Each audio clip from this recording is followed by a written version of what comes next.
Kun biang kecelong lejong FC percaya ke North East United ke semifinal jong keduran Cup Arjar Pesan. Kublai piki parlok persetanat ban page ban kersan ke por subhaban share like subscribe ke channel haga jinglekai jong keduran Cup Arjar Pesan quarter final banikong haga neko jinglekai kedai pedeng kecelong lejong FC percaya ke Indian Navy FC. Hagan naging lekay ke Indian Navy FC kala tama kamat hagan naging lekay dasi gol baltep da umarandi hagan minit ke balai popra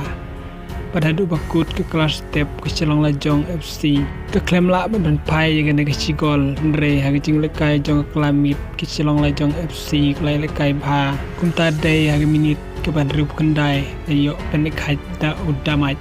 badadin ke 10 menit ke celong lajong FC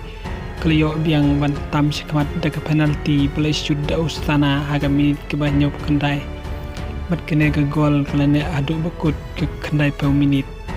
kumta ke celong lajong FC kelio bandrung ke semifinal jong keduran Cup Arjar Pesan badagawe pat ke jing lekai jong quarter final baar kedai hapdeng ke North East United percaya ke Bodalan FC haga nega jing lekai ke North East United kelak ndimno dasau gol lanot ya ke Bodalan FC badak nega jing lekai ajare oleh yo bantep argol ta minit ke bar kundai